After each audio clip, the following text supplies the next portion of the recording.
All right, we'll start with this one. Lap 35, coming to 36 here with Tucker. This one's net code. I feel I got a little tight when I got behind Chris. You'll see right here. I get tight and come up, and I'm yanking my wheel left right there to stay off him, and then boom, the contact happens. We'll look from this view. As you can see, I'm like off him, and I'm coming to go straight. I'm starting to go straight already right before the contact happens.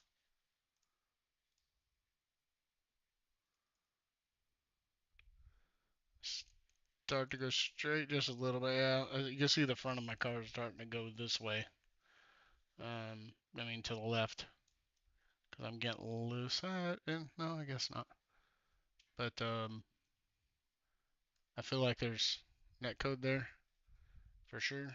Um, I don't think I would. I mean, some of them you think you're gonna make contact anyway if there's not net code. I don't know if we would even hit. We may have rubbed, but it definitely wouldn't have created a accident or a caution. Um,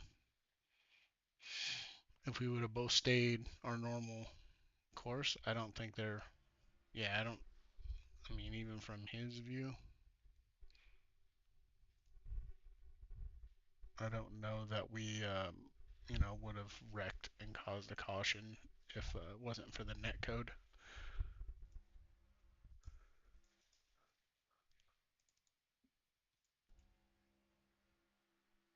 I mean, I'm going straight almost when the contact happens. Like I'm already off of him before it even really happens. But and actually he starts to come down. You can see him. He gets loose right there. He starts to come down. He's on that seam, and then actually he's drifting up above the seam there. He catches it, drifts up, and then comes down. So if we're using the seams as a guideline, then I don't know. That's the net code, and I think he still came down. He got loose right at the end there. You'll see him come down a little bit. It's not much, but I mean, he gets loose there and comes down, and then contact happens as I'm just about to straighten out. So then he tries to catch it, and Wrecking on backstretch. I mean, I know we're looking at the contact. Yeah, that would have been hard to save. Yeah, because he got turned right there. Yeah. Anyways, Wrecking on backstretch. next one's lap 41, I believe.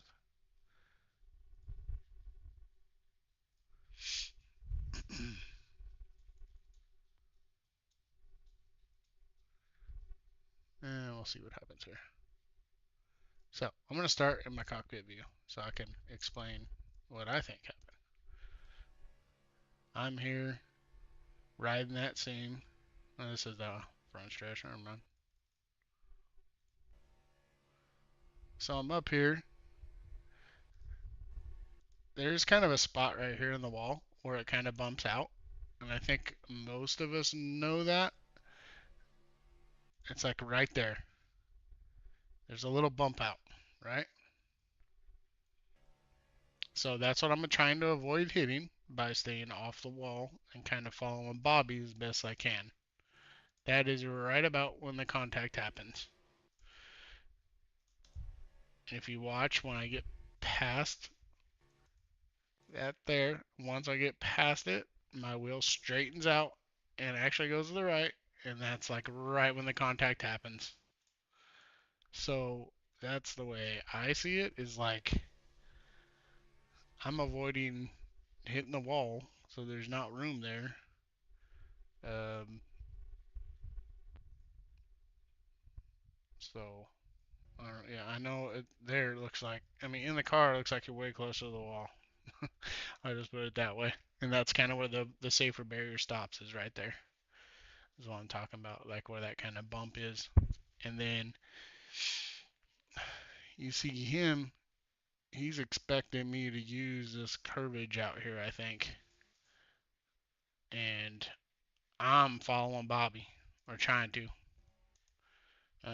So I know it looks like I'm coming straight down on him, but from in the car, it looks way different. It looks like I'm trying to find Bobby, follow Bobby, and stay off the wall.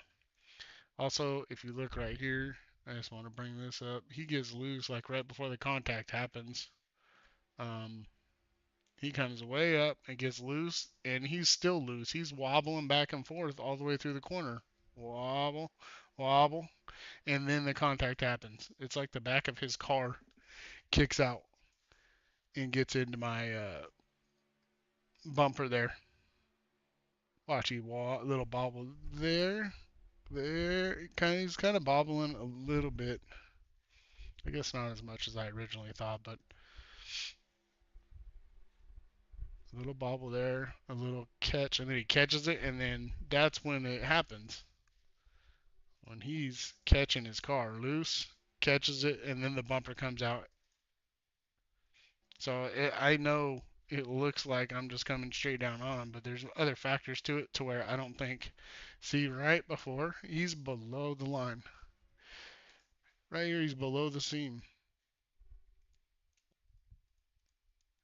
And he kind of evens out with the seam, and then his his back end is coming out towards my car. And I'm, trying to stay off the wall. I know it sounds like I'm trying to make it all towards me, but I really think that it's just kind of a racing deal where we both kind of had fault in it, and I think it's hard to blame just one person on that with him getting loose and me trying to avoid the wall where that little bump is coming out. Look at it from his cockpit view, see what it looked like. Where do I go here? There we go. But I feel he gets loose, you'll probably see his wheel.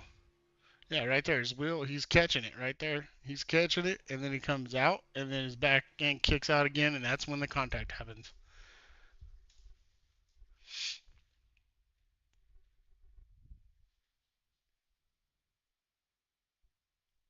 So back end comes out, he catches it, and then boom, and then the back end comes out again, and and that's exactly when the contact happens.